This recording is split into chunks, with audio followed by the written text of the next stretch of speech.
Capítulo 337. Partida final. Das duas cartas, Fei sabia que a Santa Igreja não queria divulgar o assassinato cometido pelo Mago dos Mortos-Vivos. O fato de a Santa Igreja querer que poucas pessoas soubessem que Baleze foi assassinado, acalmou um pouco Fei. Se fosse esse o caso, Fei seria a única pessoa que sabia sobre esse assassinato além dos membros da Santa Igreja. Como todas as técnicas que ele usava eram do Diablo Vorut, ele não tinha medo da investigação. Depois de pensar sobre isso, Fei percebeu que ainda era bem cedo. Ele decidiu instruir Izagi e outros sobre as técnicas de combate. Depois de aprender com aquele misterioso mestre, o entendimento de Fei sobre o cultivo nesse mundo aumentou muito. Ele não era mais o fraco guerreiro que descobriu as coisas estudando seu próprio personagem assassino. Com mais conhecimento, ele foi capaz de explicar melhor as coisas para seus alunos e fazer boas analogias. Ele era, em geral, um professor eficaz neste momento. Na frente da tenda central, Izagi e seus colegas Cavani, Michael, Gonzalez e David estavam todos praticando as técnicas básicas de assassinato sob a instrução de Fei. Izagi era um mercenário antes, e ele teve alguma experiência de batalha. Sendo o mais velho do grupo, ele era o assassino mais poderoso entre eles. Parecia que Izagi nasceu para ser um assassino. Este jovem magro e moreno tinha uma grande compreensão das habilidades que Fei ensinava, e seu corpo foi fortalecido pela poção Hulk. Combinado com a capacidade furtiva que ele nasceu, ele poderia enfrentar um guerreiro de 3 estrelas com facilidade. Michael era um menino fofo com olhos grandes e sobrancelhas grossas. Ele tinha apenas 12 anos e ainda parecia um pouco tímido com seu cabelo loiro curto. A arma que ele escolheu foi uma lança que não era comumente usada por assassinos, mas ele parecia confortável em usá-la e se sentia bem com ela em suas mãos. David também era um garoto muito loiro, e a arma que ele estava usando era uma lâmina de prata. Cavani era um pouco alto para a idade dele. Apesar de ter apenas 13 anos de idade, ele já tinha 1,7 metros de altura. Mesmo que Izagi, ele escolheu uma faca muito afiada. Fei realmente gostou muito desse rapaz por algum motivo. Mesmo que ele não fosse bonito e não tivesse grande talento, ele era realmente trabalhador e ficava em silêncio a maior parte do tempo. Gonzalez era diferente como Michael, mas ele era diferente em seus próprios caminhos. Embora ele fosse um assassino, ele gostava de usar vestes brancas. Ele usava uma espada fina e parecia tranquilo com ela.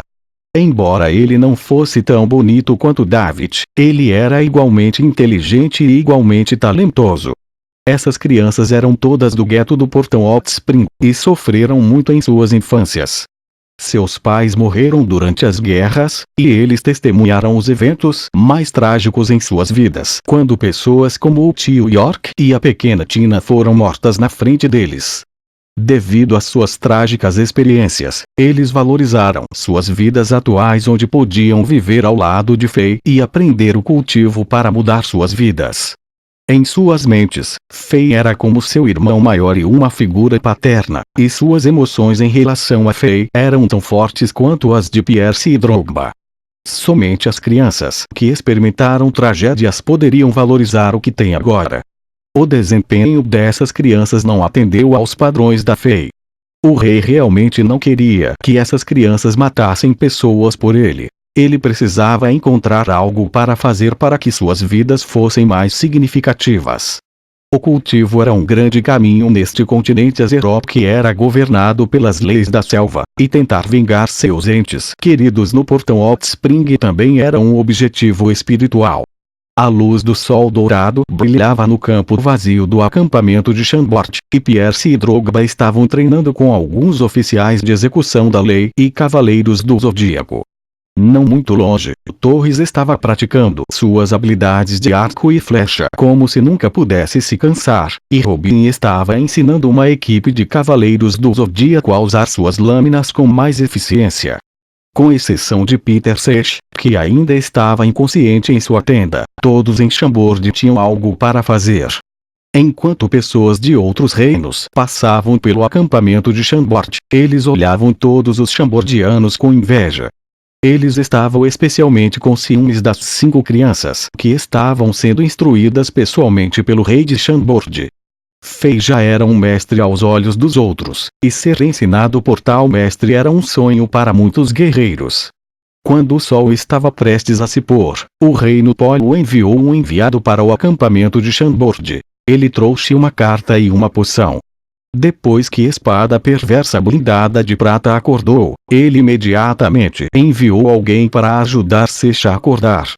A maioria das pessoas pode não saber como a espada perversa blindada de prata sobreviveu sob a espada de Onisvord desde que Onisvord estava bem perto de Fei quando eles conversaram, mas a espada perversa blindada de prata sentiu alguma coisa. Especialmente depois que o velho rei de Polo lhe contou sobre a conversa entre Onisvord e o rei de Chambord, ele imediatamente enviou alguém para Chambord. Fei abriu a carta e leu. Depois, ele percebeu que sua hipótese estava correta. A técnica do espada perversa blindada de prata não afetava a alma das pessoas, assim como a espada da alegria e tristeza, espada de reunir e separar e a espada sem nome afetavam as emoções das pessoas. As técnicas de espada perversa blindada de prata eram realmente milagrosas, mas Fei finalmente soube como acordar Secha agora. Fei agradeceu ao enviado e perguntou-lhe sobre a condição de espada perversa blindada de prata. Descobriu-se que, embora o jovem arrogante estivesse gravemente ferido, ele não estava em perigo depois de consumir a poção de saúde que Fei lhe enviou e ser tratado pelos médicos do reino do Polo. Depois que o enviado saiu, já era noite. Neste momento, Fei percebeu que as legiões de batalha que estavam acampadas ao redor da área do acampamento dos reinos afiliados começaram a se mover quando uma tonelada de tropas se reunia em direção a São Petersburgo.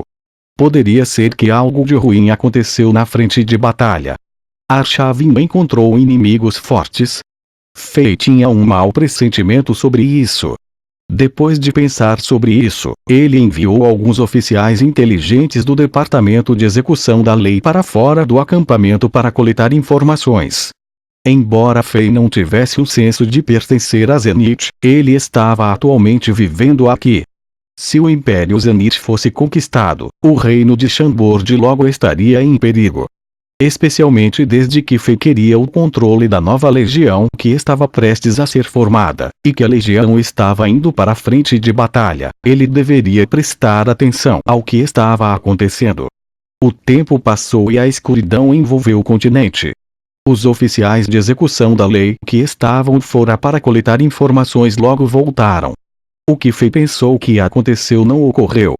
Em vez disso, o santo marcial do Império Spartax, o Kunta, chegou a São Petersburgo. Ia duelar com o santo marcial de Zenith, Krasik, 5 dias depois na montanha de Santo Marcial. Esta batalha entre os dois santos marciais foi marcada há muito tempo. Como havia uma guerra entre os dois impérios, essa batalha era ainda mais significativa. Um santo marcial era como a alma de um império, e ele ou ela era a pessoa que todos os soldados de um império olhavam para cima.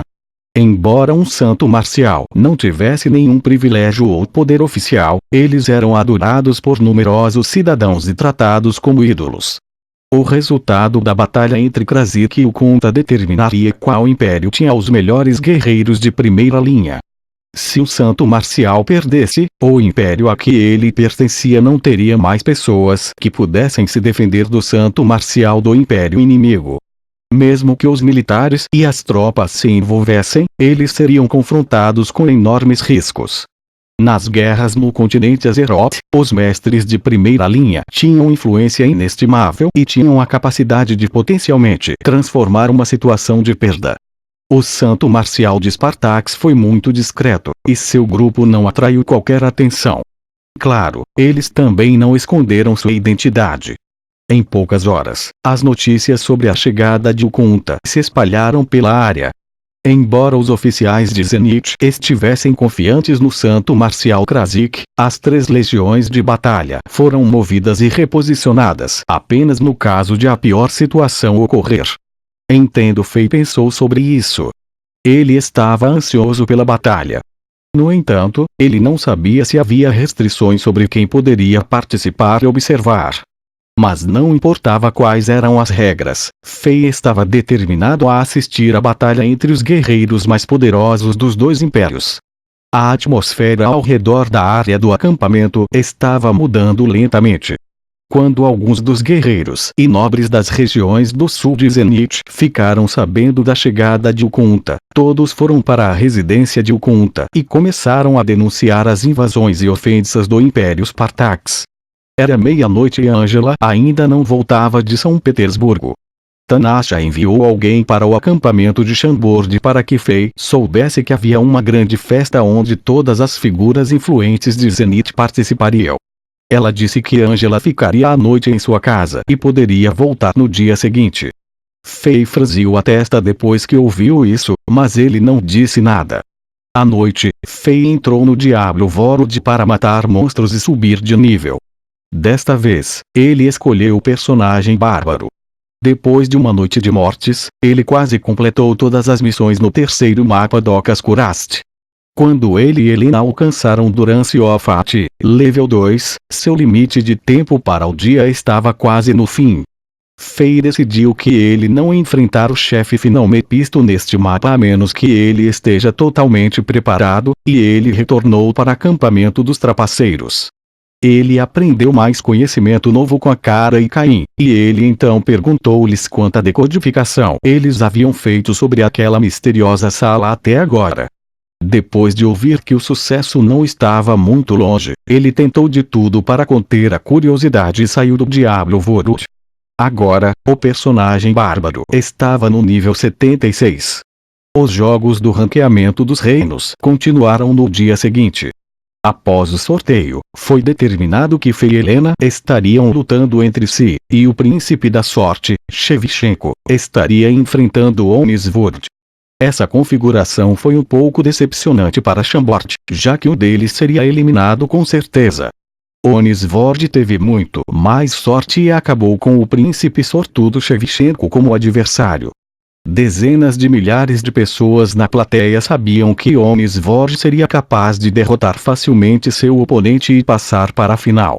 Parecia que o confronto dramático entre Onisvord e o rei de Chambord estava garantido.